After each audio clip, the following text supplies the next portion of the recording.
Shabbat ledaratam berit olam ben yuven bnei Yisrael oti leolam v'shamru bnei Yisrael et ha-shabbat לעשות את השבת לדורותם ברית עולם.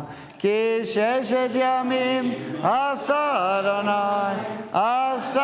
אדוני את השמיים ואת הארץ ושמרו בני ישראל את השבת לעשות את השבת לדורותם ברית עולם.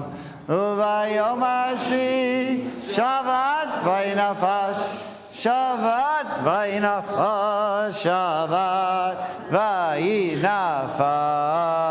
ושמרו בני ישראל את השבת לעשות את השבת לדורותם ברית עולם.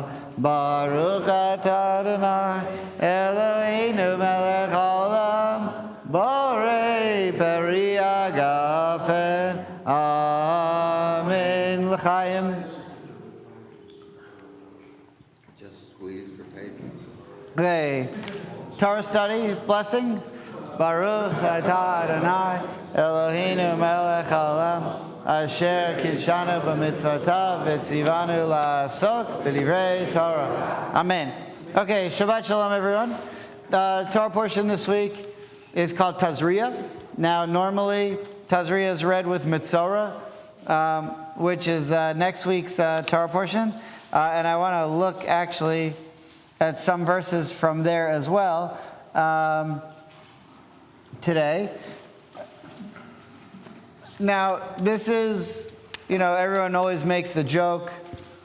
It's kind of annoying after been doing this for 28 years, that this is the joke that every bar mitzvah student doesn't want, because it's kind of gross, and it talks about skin disease, and it talks about different things coming out of your body, and it's just gross. And why do some kids get the splitting of the Red Sea and the 10 Commandments, and other kids get skin disease? And okay, well, if you're born this time of year, that's what you get.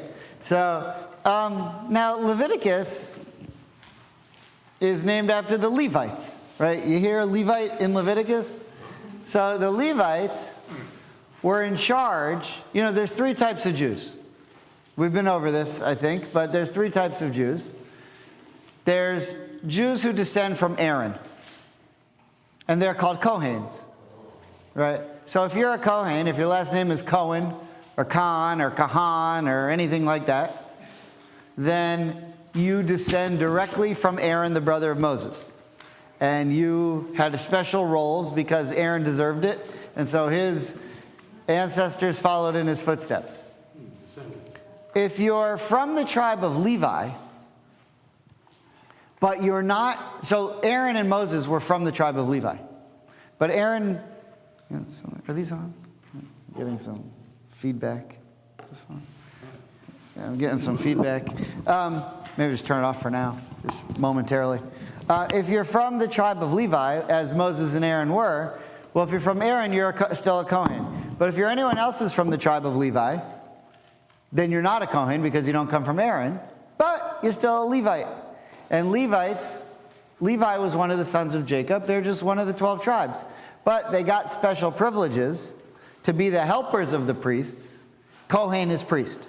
To be the helper of the priest, because they weren't involved with the sin of the golden calf, and they weren't involved with the sin of the spies.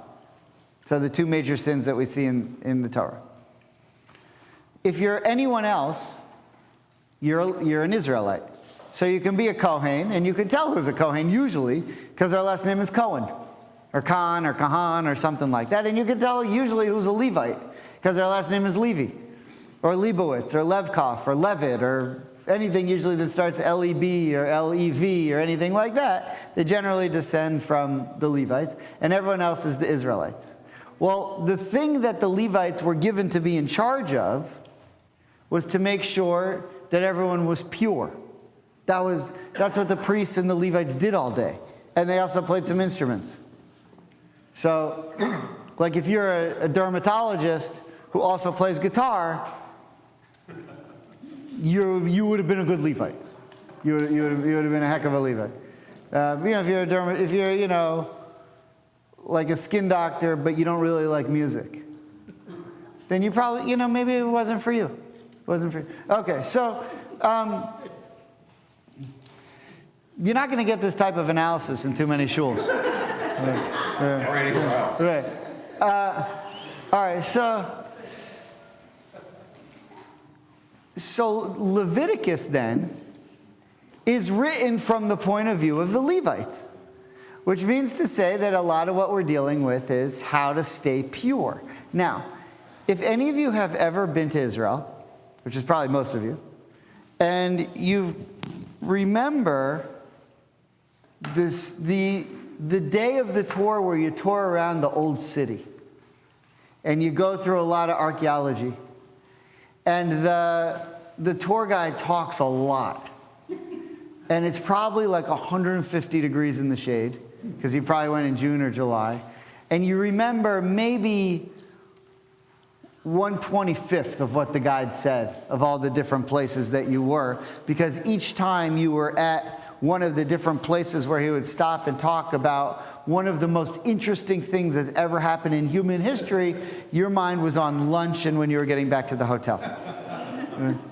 So if that ever happened to you. Now I've done those trips a lot.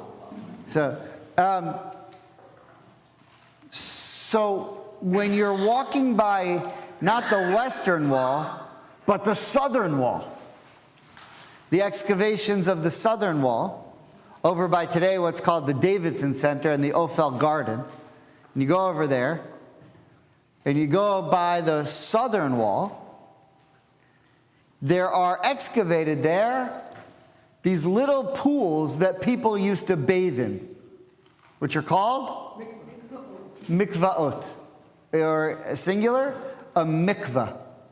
How many of you have heard of mikvah? What's a mikvah? Okay, so a mikvah is a ritual bath. In Reform Judaism, they're almost unheard of unless you convert, because we make converts go to the mikvah before they can become Jewish. But we don't. You're right. We don't have a mikvah here. We have Matheson hammock, which is. I would like to build a mikvah here. It was part of the plans for the whole reconstruction. You know what this building's called? The original sanctuary was over there. You know what this building is? The second Holy Temple. This is Bayit HaSheni. This is the second Holy Temple. So if you go over there and you excavate, you could find coins from a different era, like you might find a nickel or something, which or you might find like $100 that back then used to be worth something. I could do this all day. All right. So the mikvahs, the Jews in ancient times were fanatical about purity. And so if you became impure from one of the various ways that you could become impure, in order to be purified, with the addition of the sacrifices and some of the other things you had to do, was you had to go to the mikvah. Okay, mikvah, the word means to collect. Mikvah mayim, where the water is collected. But it also comes from another word that you know, Kol od balev ha-tikva. Right here, mikvah, tikva. There's a hope to being purified. Right? The words are connected. And so the water gathers. So sometimes you actually see, in Savannah, if any of you have ever been to Savannah, the Second Reformed Synagogue in America is in Savannah. It's called Mikveh Yisrael, the gathering place of Israel. So mikvah mayim, a mikvah is where the water gathers. But mikvah Yisrael could be the name of a synagogue because that's a place where the Jews gather. So what you may see what I'm getting at. One of the ways now we're going to talk about in this week's Torah portion you get impure is there comes something with it, and you see this throughout Leviticus, that in order to purify yourself, you have to immerse in water. Okay. Now, the thing about mikveh, has anyone ever been to a mikveh? Okay, so if you've been to a mikveh and you go in, here's what you do. A mikveh is a room that looks like, it's a private room, you have to go in by yourself, and there's like a hot tub. It's really just what it looks like, a little hot tub. And you descend down into a few steps and you go into the hot tub, and there's water, and you have to be completely naked. And you can't have anything on you. No jewelry, no nail polish, no hearing aids. No nails. Nothing. You can't have anything. Because there can't be anything that separates your body and the water. Okay? And so you go in, you dunk 3 times, and there's a couple of blessings that you say. Usually the blessings are like on the wall there or something. God willing, someday we'll have one here. Because taking people to Matheson Hammock and asking them to wade out into the water and take their bathing suit off, dunk 3 times, put their bathing suit back on, and come out is getting old. Plus, we saw a crocodile not too long ago. Seriously. So we're trying to get away from that. But mikvahs are expensive. So they have to have certain piping. Why can't you just use any? I mean, we all have pools. It has to have certain piping so that a minimum of 40% of the water is natural rainwater. Otherwise, it's not kosher. So there's certain ways that it has to be done. We actually laid the piping for it. We just haven't built it yet. And honestly, that had more to do with Pinecrest Village than us. But Where's it going to be? on the, on the field where that building is, where the bathrooms are, we want to expand that bathroom building so that it includes a mikveh. But it's not so easy. We're getting there. God willing, by the time I retire, we'll have a mikveh out there. Okay, so I want to try to figure out, if you've ever been to a mikveh, there's no soap involved. You go into the water, you come out of the water, there's no cleaning, what you would call cleaning today. It's like taking a shower with no soap or shampoo or anything. You're just getting wet. And so you ask yourself, well, what did you clean? By the way, when you wash your hands, we say on the tilat yadayim, you're supposed to wash your hands before meals. You're also supposed to wash your hands before you pray. And there's a blessing that you say on the tilat yadayim, but there's no soap that's used. You're washing your hands, but you don't use soap. Now, here's the caveat. Here's the caveat to that. You're supposed to wash your hands before you wash your hands. So you wash your hands to clean them so that they're clean. Then you pour water twice over both fists. You wash your hands twice, not for the purpose of cleaning, for the purpose of purifying. So the second time you do it, they're clean because you washed them, you got them ready, but the actual purifying has nothing to do with cleaning them. And it's the same thing with the mikveh. When you go into a mikveh, you're not cleaning, you're purifying. You see the difference? So we know what cleaning is. We don't want to be sick. We want to be healthy. We don't want to smell. We get dirt off our body. Okay, whatever. But the question is, water for the purpose of purification, what's the point? And we constantly see throughout Leviticus, and they would wash their clothes, and or they would wash if the clothes got the skin disease on them, or they would wash their body or whatever. And the question is, why? Why do you pour water over yourself with no soap or anything? What's the point? What's the point of a mikveh, and why were the Jews so fanatical about them? To the point where there are stories, even in the Warsaw Ghetto, there were Jews who were trying to escape the ghetto, to leave the ghetto, to go to purify themselves in a mikveh somewhere, and then come back. And Jews it's such a huge part of Judaism that in many different periods, Jews risked their lives to either have a hidden mikveh, in eras where they weren't allowed to by the governments and so forth. And they had these hidden mikvahs underground and things. And it's a big part of Judaism. Unfortunately, in liberal Judaism, the beautiful art of it has really gotten lost. And it's not part of who we are so much. But it should be. That's why I want to build one here. Because I think once you learn about it, you'll see why it can be such a beautiful tradition. We're not going to force people to go, but if you wanted if you wanted the option, you should have it. So, okay. By the way, Aventura Turnberry, conservative synagogue in Aventura, they're building one right now. They're actually almost done with it. I saw pictures of it the other day. It's beautiful. God willing, we'll have one here too someday. They're a conservative synagogue, but so are we now. So, no, I'm just kidding. It's a joke. The Orthodox community is outdated. Oh, so the Orthodox, they have one. Young Israel has one in Pinecrest, but we really can't use it. I mean, you could use it if you're Jewish enough for them, which means our converts, when we convert someone, they won't let us use it because they don't, unless you go through an Orthodox conversion, they won't accept it, so they won't let our people use their mikveh. So we need our own. So, yeah. The Shul Mount Harbor, it's like a membership. So they'll let any Jew in as long as they contribute. Sure, but they also have Pilates. Huh? They also have Pilates. With your membership, they have, so we'll get there. We'll get there. We have plans for that too. All right, here we go.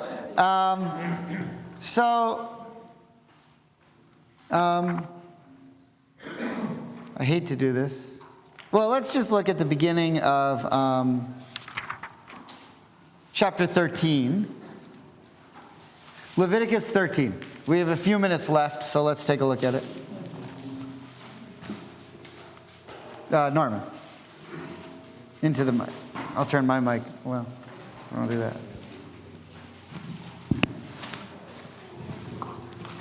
The Eternal One spoke to Moses and Aaron, saying, when a person has on the skin of the body a swelling, a rash, or discoloration, and it develops into a scaly affection on the skin of the body, it shall be reported to Aaron the priest or to one of his sons, the priests.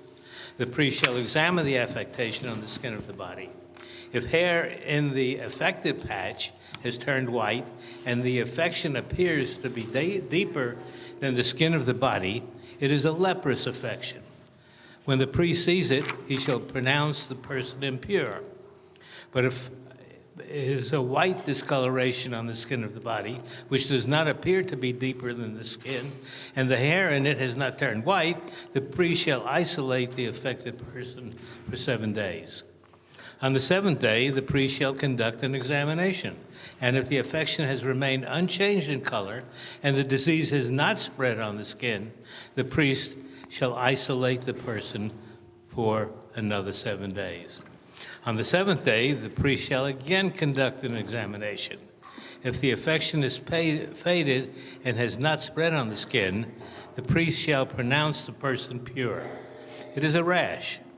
After washing those clothes, that person shall be pure.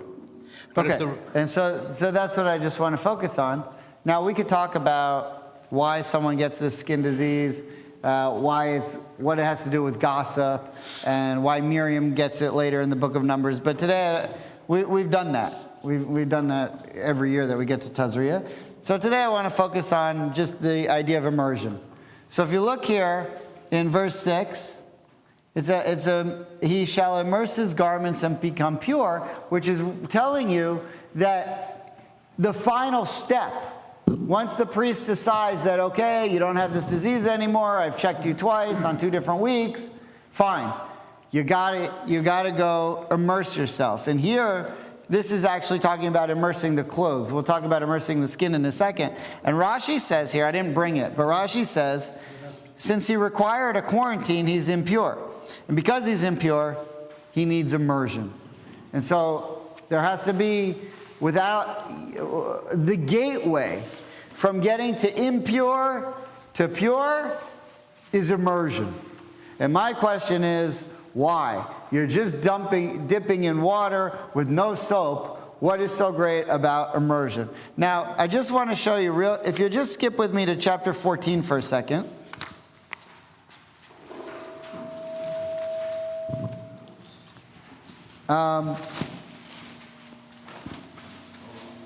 Okay. Edith, would you mind taking us to chapter 14? If you're in Platt, you'll never find it. But if you have any other type of chumash, it comes after 13. If you have Platt, you have God knows what.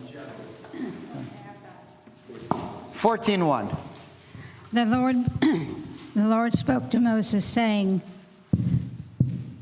"This shall be the ritual for a leper at the time that he is to be cleansed. When it has been reported to the priest shall go outside the camp.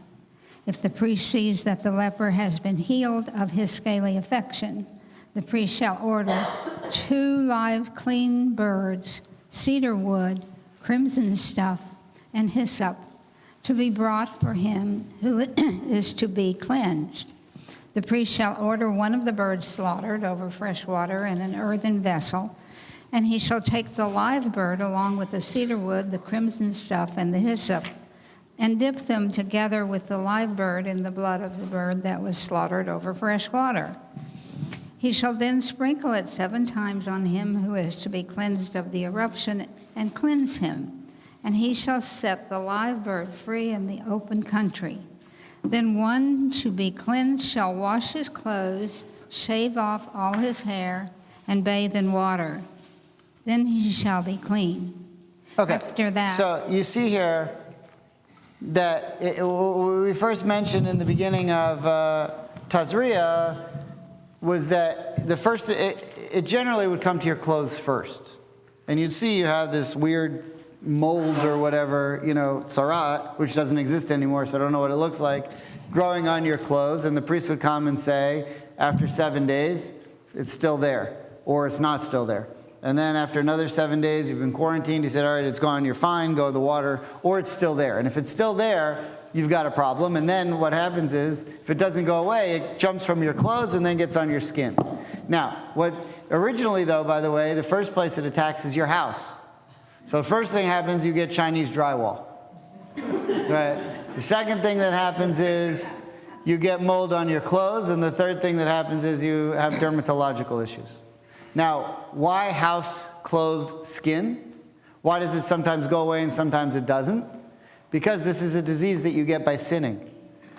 If you repent, it goes away. If you don't repent and in your mind convince yourself that you're going to change your ways, it gets worse. And it gets in your house. And that's a warning to you to change your ways, but then you don't do it. And then it gets on your clothes. And it's getting closer to you, and it's closing in on you, and you still haven't repented. Then it comes on your skin. And if you still haven't repented, then you die. Then this disease will kill you. So you have many, many chances to repent before ultimately God says this guy's never going to repent. Now, we don't have this disease anymore, so it doesn't work like this anymore. And the Torah talks about which diseases you get. Again, I don't want to focus on that today. I want to focus on the immersion. So in the 12th century, Maimonides, in addition to everything else that he wrote, at the beginning of his Mishnah Torah, he wrote a summary of each of the mitzvahs. So he said, here's 613 mitzvahs, here's a little bit about each one. And about immersion of water, this is what he wrote. So if you look on the first page of the sheet, if you don't have them, there should be plenty in the back. Judy, would you mind reading? There's a lot of material here, but it's really interesting. We'll try to fly through it. Okay. The 109th mitzvah is that we are commanded to immerse in the waters of a mikveh and thereby be purified from whichever form of tumah previously existed. Tumah means impurity. The source of this commandment is God's statement, exalted be He, that he must immerse his entire body in water. The oral tradition explains that the phrase his entire body also teaches that there must be enough water to cover his entire body. This is the minimum size of a mikveh unless the water is from a spring, in which case there is no minimum amount, as explained in the laws which deal with this mitzvah. Among the conditions governing the mikveh is that only in the case of a zav is spring water required, as the verse states, Mayim Chayim. All right, a zav means a man who has weird emissions coming out of his body. We don't need to worry about that right now. I skipped that with bar mitzvah students too. Good idea. When we say that immersion is a mitzvah, this does not mean that any person who is tameh is required to immerse himself, as one who wears a four-cornered garment must put tzitzis on it, or that anyone with a house must build a fence around the roof. Okay, so look what, if you're impure, there's no command that says you have to purify yourself. There are commands of things you have to do, and he gives an example. If you build a house, you're required according to the Torah. See, people used to have a house that was like one story, but then they would use the roof as well as like a bonus room, right? So you'd go up there and you'd hang out up there, you have extra room. You had to put a fence around that. It wasn't a choice, it was a law. You had to do it. So it's not like, if I want, maybe I'll do it. If I won't, maybe I'll just put a sign that says don't go up on the roof. You can't do it. You had to put as soon as you build a house, you have to put a fence on the roof so nobody falls off. Okay. But just because you're impure doesn't mean you have to go to the mikveh. Now, there are certain things you can't do. You can't offer a sacrifice. You can't go into the holy temple, certain areas. And anyone who touches you then also becomes impure. So it's not a great thing, but you get to it when you get to it. There's no rush. Some people like the quarantine. Right? Some people drink. All right, whatever. Too soon, right? We just, I don't know. We had a pandemic. All right, let's keep going. When I say it is a mitzvah, I refer to the laws of immersion, that we are commanded that anyone who wants purification from tumah can do so only through immersion in water, after which he becomes tahor. Right. Tahor and tameh are opposites. Tameh, or tuma, means impurity. The most primary one is when a woman has her cycle, she becomes impure, and that's why Orthodox women will go to the mikveh frequently, because they need to purify after that. And tahor means pure. Okay. The Sifra says, one might think that the phrase, he must immerse in water, is a divine decree, and that is an absolute requirement to immerse. The verse therefore says, then he can return to the camp after being purified from tumah. This hints to the principle I just explained, that is, that the mitzvah is just the law, i.e., that one who wants to be purified should take certain steps. This law is itself the mitzvah. This does not mean, however, that there is an independent requirement to immerse. Should he want to remain tameh and not enter the machaneh shechina for any period of time, he may do so. Okay, so what is machaneh? So in the ancient times in Israel, there were 3 camps. Okay, so they wandered for 40 years, right? And every time they wandered, they'd get to somewhere and they'd make camp. And then at some point, God would tell them, okay, you see where you are? Now go over there. Okay? They took apart the camp. They moved it over here. Well, when they set up the camp, there were 3 camps. There was the inner camp. And that's where they put the Holy of Holies, and they had the altar and the menorah, and that's where Moses would go to talk to God, and they would offer the sacrifices. That's the inner camp called the camp of God, or in Hebrew, Machaneh Shechina. Machaneh means camp, Shechina means God's presence. So the inner camp was God, and only Moses and Aaron and the priests and Aaron's sons could go in there. Then there was an outer camp around it that the Levites could go in. Only the Levites. Okay? Now the priests could go anywhere. Priests had all access. Right? Levites were more like a mezzanine type thing. And then around that, the outer camp was just called the camp of Israel. So if you're kicked out of if you had this Sarah disease, you're kicked out of the camp, which means you're kicked out of all 3. What this is saying is, if you're impure and you're a Levite, you could go in the first 2, but you couldn't go in the inner one. So if you're impure and you haven't yet been to a mikveh and been purified, you couldn't go into the innermost camp, but you could go into the other 2. Clear so far? Okay. Yeah. Where was the Machaneh Well, that's funny. So that's the outer one. The outer one. I like that. Jerusalem. Machane Yehuda is Jerusalem. Okay. We're getting there. Judy, just a little bit more. The book of truth, i.e. the Torah, explains that even though after a person immerses, he becomes tahor, his purification is incomplete until sunset. The oral tradition also explains that during immersion, he must be naked and that his entire body must come in contact with the water.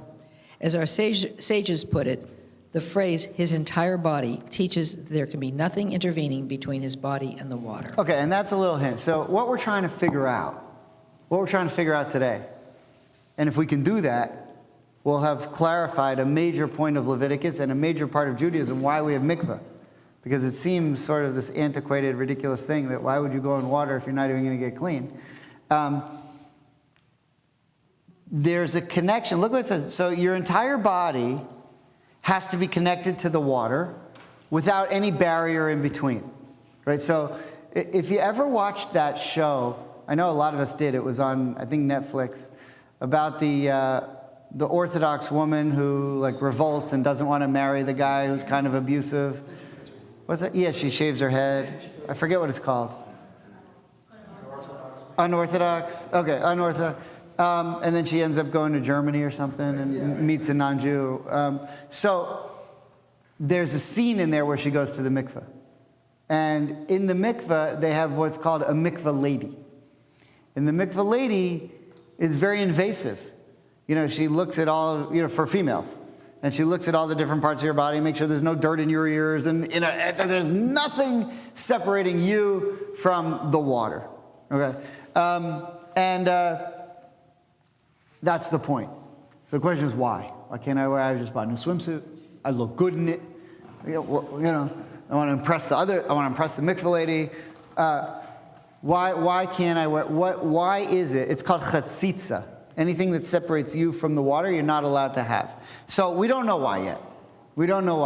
But what we do see from Maimonides here is that there's something special between the body being completely surrounded by natural water.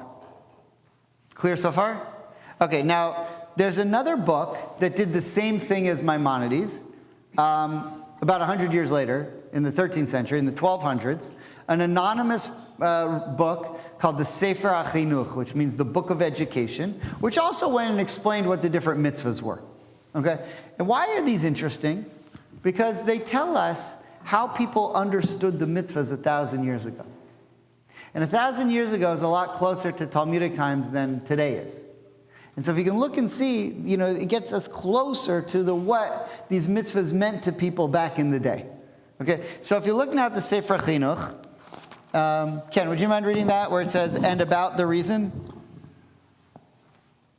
And about the reason that water purifies everything impure, I would think on the side of the simple understanding that it is in order that a man see himself with the immersion as if he is created at that time, just like the whole world was water before man was upon it. As it is written in Genesis 1:2, and the Spirit of God floated upon the face of the waters. And through this comparison, he placed upon his heart that just like he is renewed in his body, he also renew his actions for the good, fix his actions, and be exacting in the way of God. Blessed be he. And therefore, the sages said that the purification is not fit with water that is in a vessel, but only with living water, as collected water, which is on the ground, and in any case not in a vessel, in order to place in his heart the thought as if the world was entirely water, and that he is renewed with his emerging from them, as we said. But if the water was in a vessel, or even if it passed through a vessel, this matter that we said would not be set in the thought of the one immersing, as there is a limit to all that is in a vessel, which is the creation of the hands of man. And therefore, when he immerses in a vessel, he will not think as if the whole world is water, like at the beginning of creation, and that he is renewed at that time. And one who accepts will accept, and the one who refrains will refrain. Okay, so a good question is, What does that mean? Okay, Eileen knows? Yes? I'll repeat the question. I'll repeat the question. I'll repeat the question.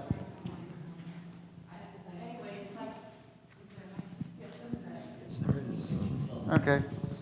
We have not yet mastered. I was thinking it's like amniotic fluid. That's when we're totally immersed and before we're born. What? Yes. You're right. Stole my thunder. Again. All right. You're on the right track. Don't give it away. Don't give it away. You're 100% right. But I didn't want to get there for another 16 minutes. But you're right. You're right. All right. However, there are a few different reasons that the rabbis argue why we have mikveh. One of them, the Sefer Chinuch just pointed out, and it's really fascinating. So what it says is, first of all, he's explaining why can't it just be any water? Why can't we just gather water? Why does it have to be specifically rainwater that was never in a vessel, right? That came directly through the pipes for the purpose of mikveh, as opposed to we collected these big tubs of water and then dumped them into the mikveh. You're not allowed to do that. So he says the idea here is, it's in the third to last line, and therefore when he immerses in a vessel, he will not think as if the whole world is water like at the beginning of creation, and that he is renewed at that time. So what you're trying to get back to is before creation started. Now that's a trick question, because as Jews we believe in the world created ex nihilo. Anyone know what that means? It means that God created the world out of nothing. There was nothing. The human mind can't understand it. But that's what ex nihilo. It's not like God took stuff and used it to make the world. There was nothing. And then God created this stuff.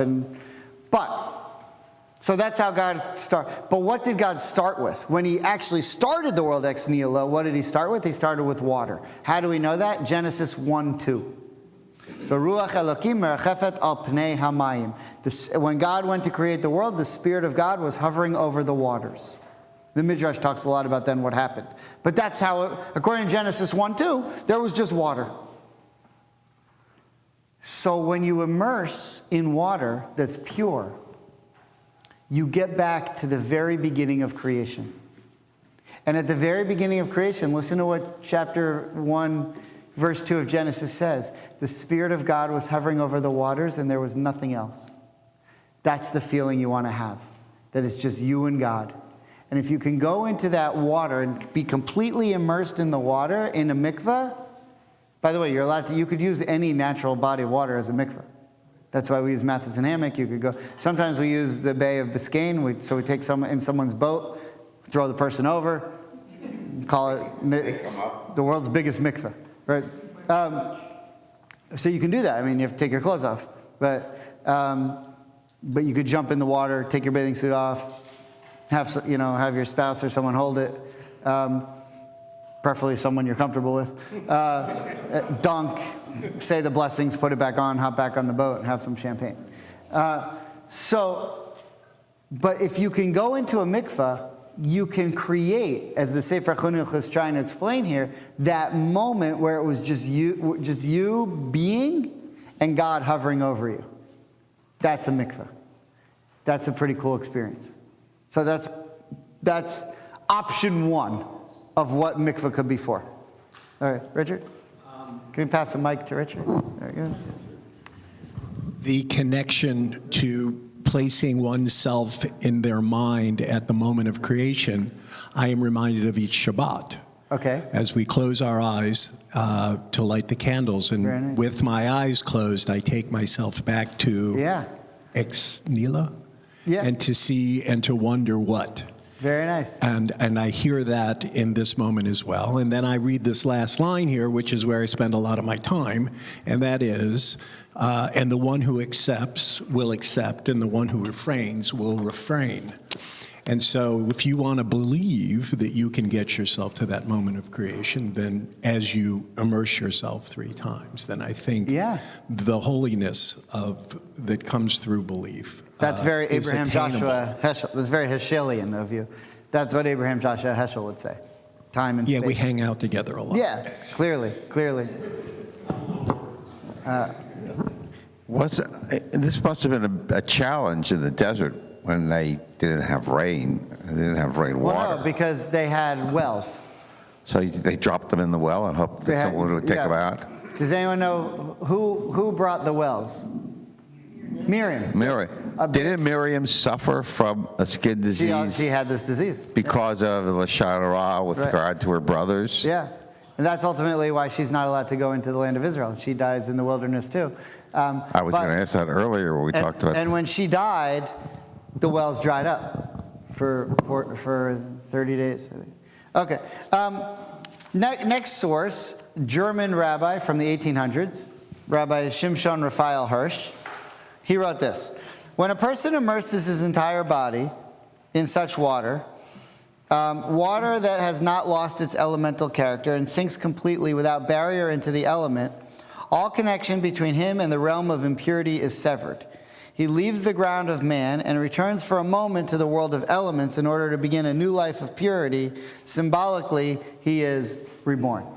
Okay, and this is what you're saying. So listen to this.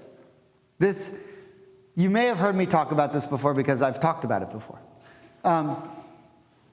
But if you've never heard this, you're going to be amazed. So when the flood comes, think about the flood of Noah. What the point of the flood is to purify.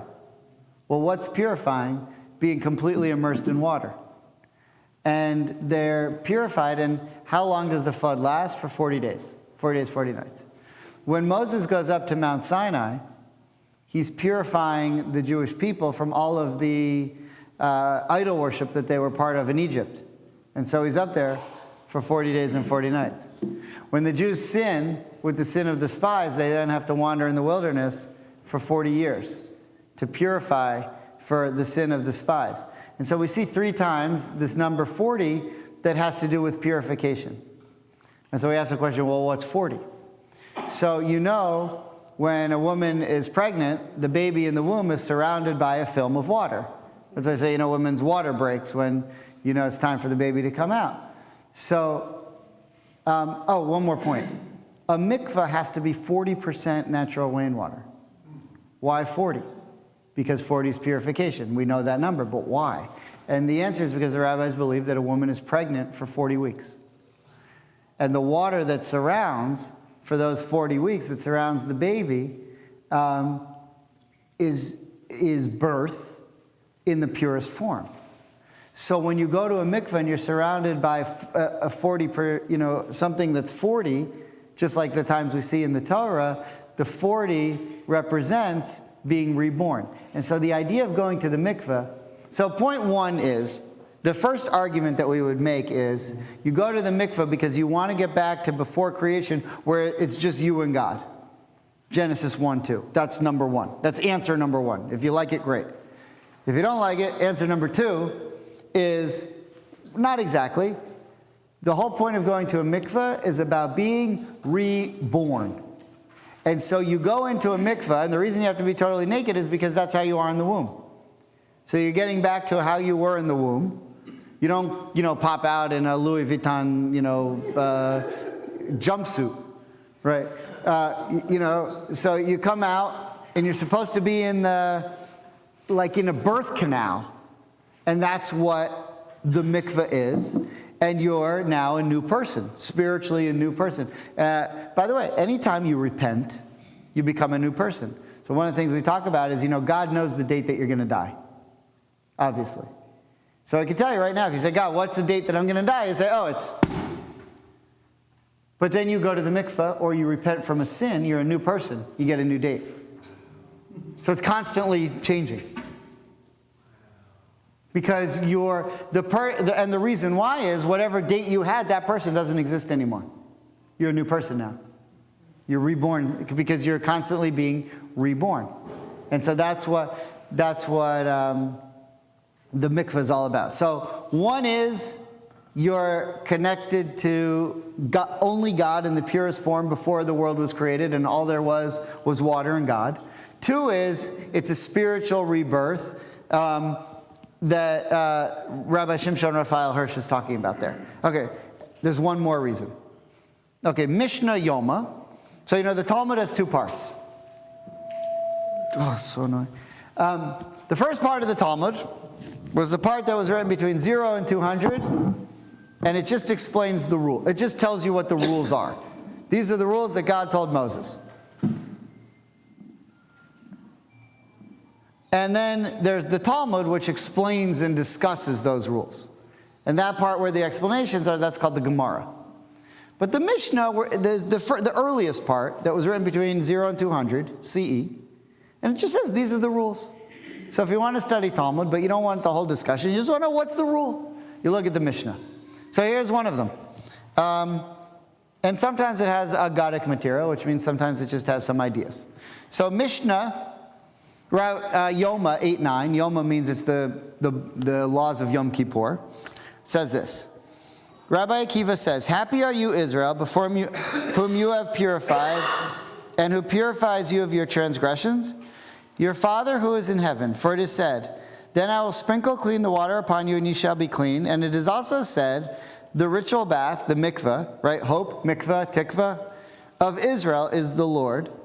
Even as a ritual bath purifies the unclean, so does the Holy One, blessed be He, purify Israel." Which means that in and of itself, to be impure could involve sin.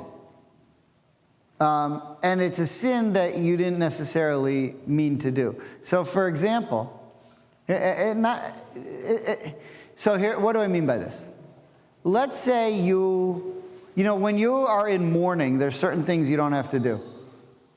So you're not required to say the Shema twice a day during those first 7 days of Shiva, because your mind is so elsewhere that you can't focus.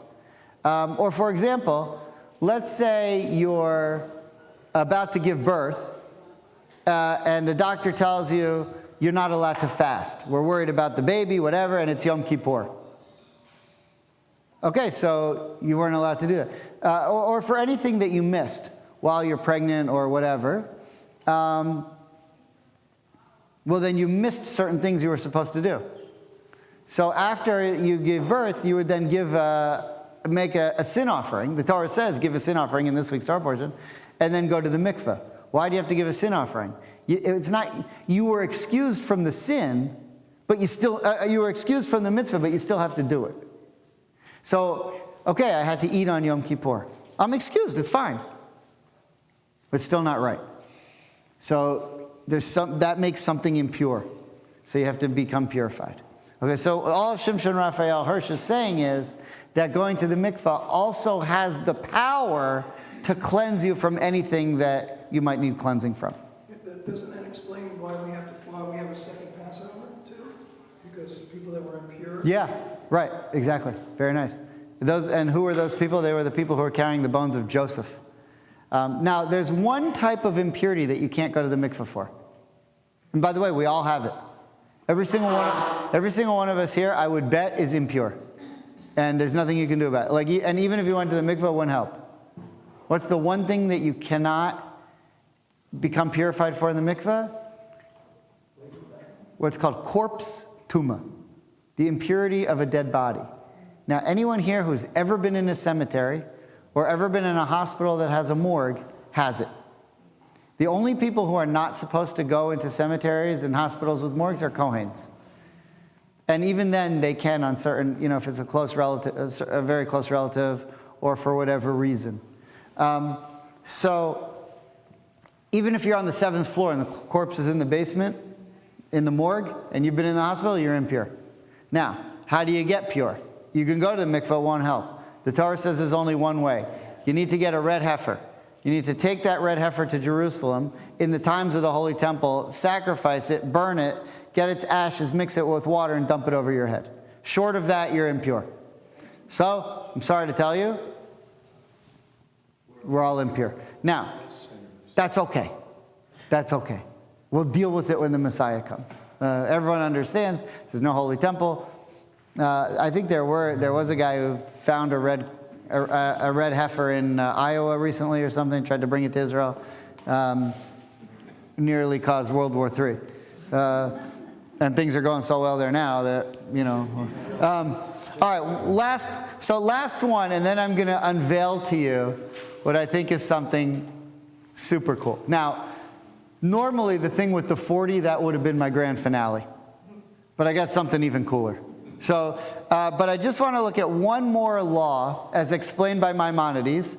Ed, would you mind reading? Do you have a mic? Would you mind reading the Rambam on the bottom of the page? It is clear and apparent. Those two paragraphs. It is clear and apparent matter that the concepts of purity and impurity are scriptural decrees, and they are not matters determined by a person's understanding, and they are included in the category of chukim. Similarly, immersion in a mikveh to ascend from impurity is included in the category of chukim, because impurity is not mud or filth that can be washed away with water. Instead, the immersion is a scriptural decree and requires focusing the intent of one's heart. Therefore, our sages said, when one immersed but did not intend to purify himself, it is as if he did not immerse. Okay, now there are two types of mitzvahs, chukim and mishpatim. Okay, now the Torah often says these are the laws and precepts, right? So a good question would be, well, what's a law and what's a precept? They're the same thing. And in modern Hebrew, chukim and mishpatim both just mean laws. But in the Torah, mishpatim are laws that make sense to the human mind. Do not kill. Give charity. Right? Praise your rabbi. But, whatever. I mean, the obvious ones. Is there an order for that? A reverse order. But then there are mitzvahs that we don't understand. Those are called chukim. The law of the red heifer is the ultimate one. And it's in a Torah portion called chukat. Chukat means the ultimate chok that we don't understand, and it's about the red heifer. And that's the one that King Solomon wrote. King Solomon was known for being wise, and he wrote, I've tried everything I could to figure this out, and I don't understand why we're supposed to do it. Which is because he's human, so he was human, so he doesn't understand it, even though he was a prophet. And there are others, keeping kosher. There are theories. People have ideas. But nobody knows. We don't know exactly why. Now, there is a reason. It's just the human mind doesn't understand it. When you die and go to heaven, it'll be made clear to you. But in this world, the human mind, there's certain mitzvot that we can't understand. And what Maimonides is saying is, mikvah is part of one of those. So if you don't like it has to do with being born, if you don't like it's being connected back to before creation, then I got the perfect answer for you. We don't know. We don't know. You can't argue with that. Right? We don't know. That's what Maimonides says. However, what he says is there's a reason why we don't know. And the reason why we don't know is because what God wants for you to do when you're in the mikveh is to have total focus on doing it for the sake of God and for no other reason. So, for example, if you don't have what's called kavanah, if you don't have intention, that's like a hot term these days, which is why I don't like it.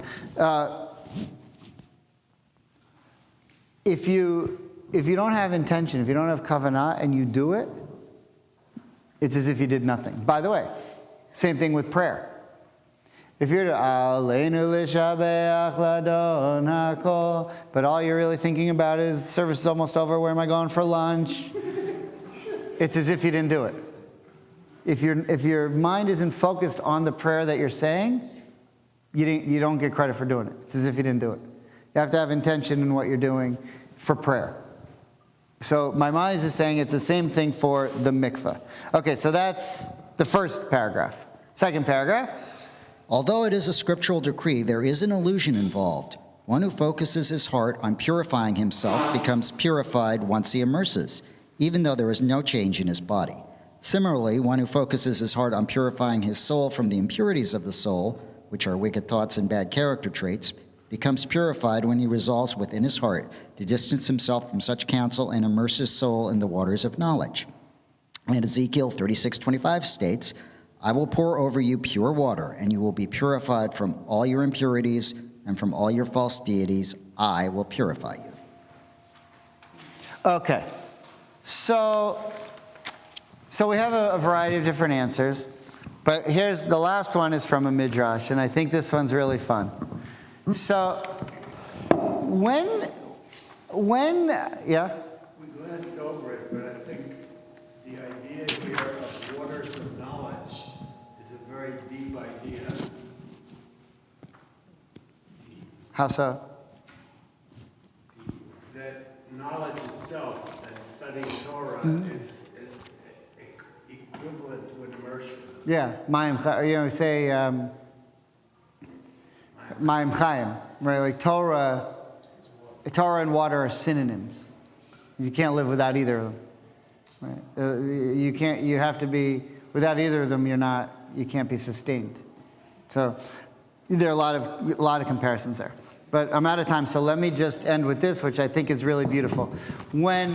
If I wanted to go into a mikveh for this reason, there's one more reason I might do it, and that is that I want to connect not so much to that moment before God created the world, but when God created a certain type of world. So what happened was there was a perfect world. It was called the Garden of Eden, and it was perfect. But maybe it wasn't perfect because it had the capacity for sin, but it was pretty darn good. Or maybe it was perfect, but the people in it weren't. I don't know. I think the Garden of Eden, you could say it was pretty perfect. But the people in it and the animals in it were not, and they blew it. But so a good question is, well, where is the Garden of Eden? What happened to it? And the Torah actually gives us some geography and tells us what rivers it was in between the Nile and the Gihon and the Euphrates and the Tigris, and that's roughly where the Garden of Eden was. But when the Garden of Eden was closed, God put an angel with a fiery sword so that nobody could get back into it.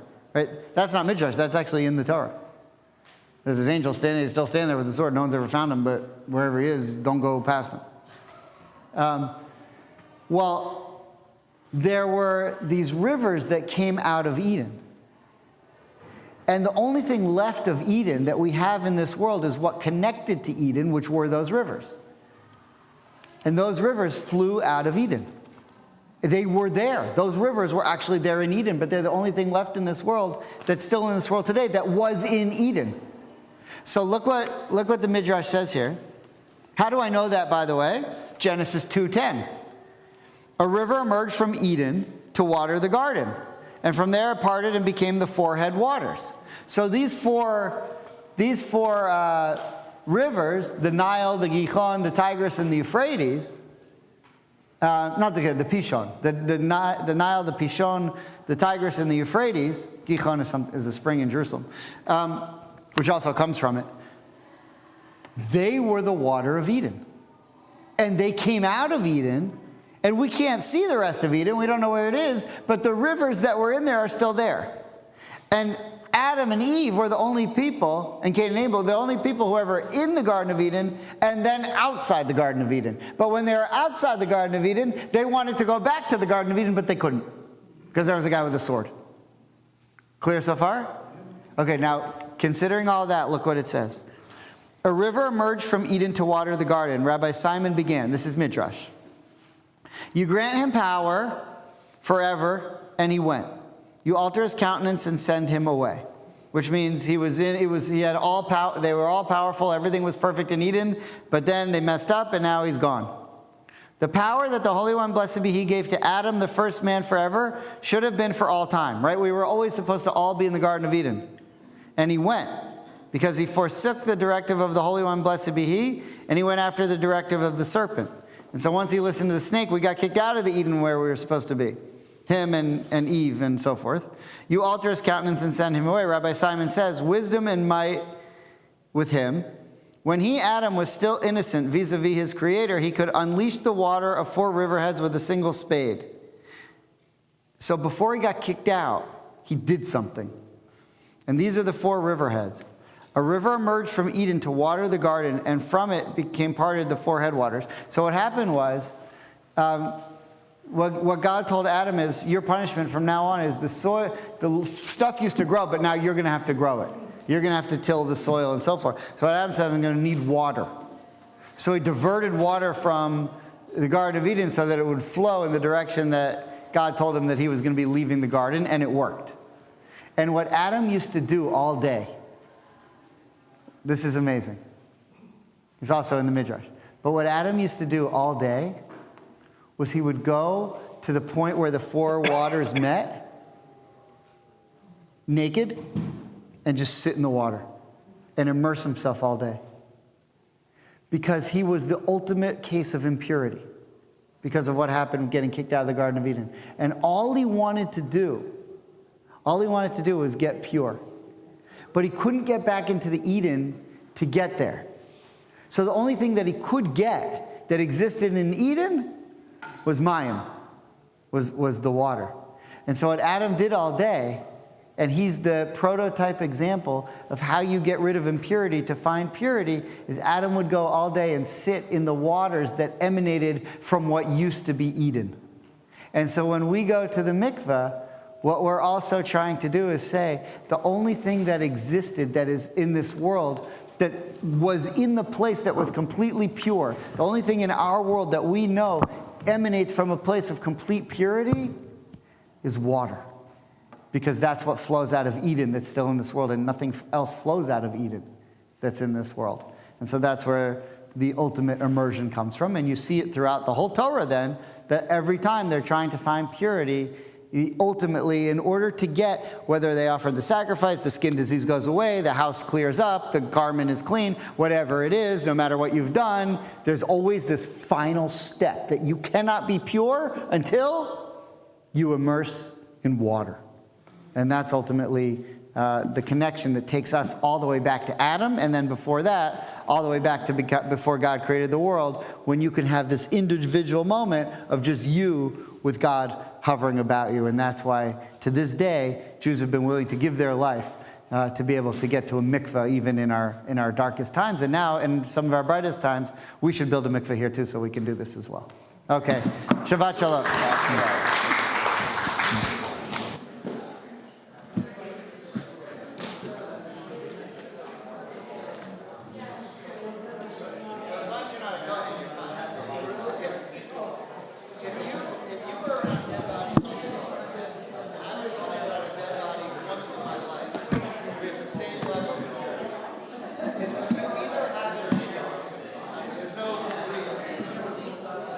You know where the Pishon River is?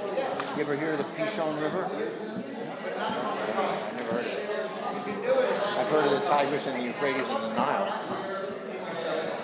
The Nihon, you've heard of the Nihon? Yeah, that's in Israel, you said, right?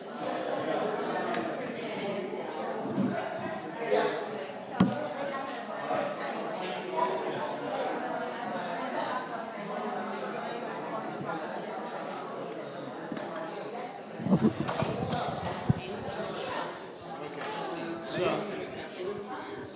we are Monday.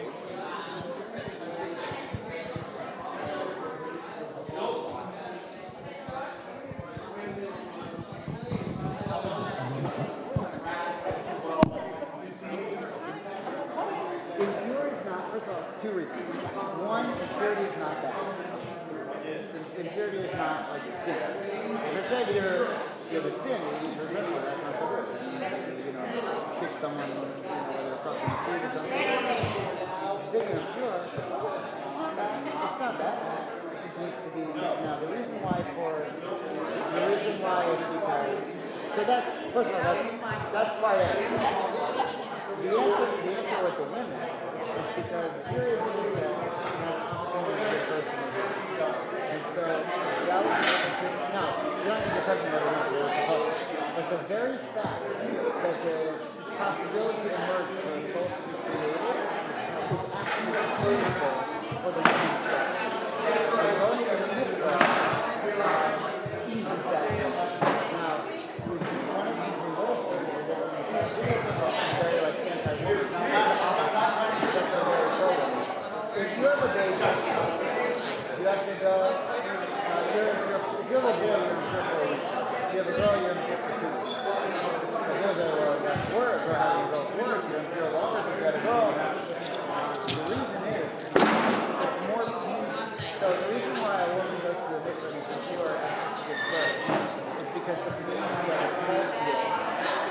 because once she gives birth, the baby's soul is connected to her. And once the soul's out of her, that hurts her soul that she's not with the baby anymore. And that hurting on the soul is impurity. That's what impurity is not a bad thing, it's just a thing.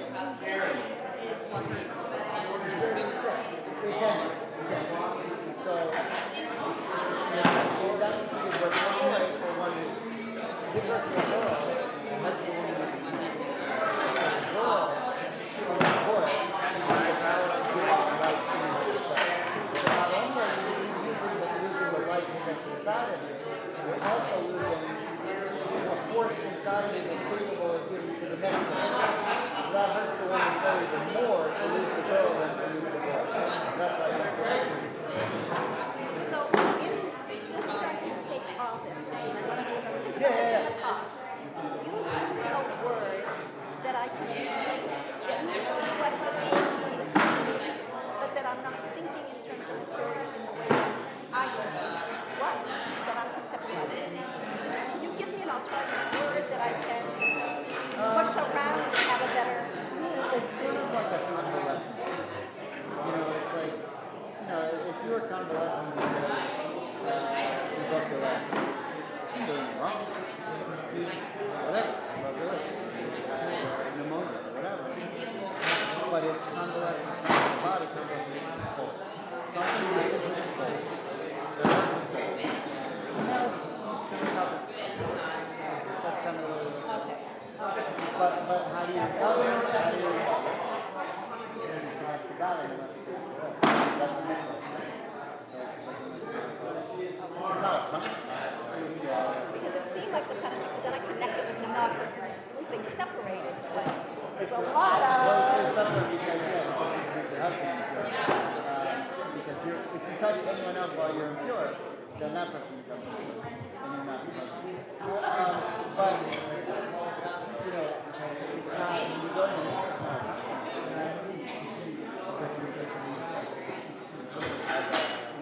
Because you're basically Adam was successful. For a lot of rabbis, male rabbis, they go with every single day. You don't have to about that. Of course, actually don't do that. For Bob rabbis, they go every single day. Have a link in your life. Potentially. Okay. No, but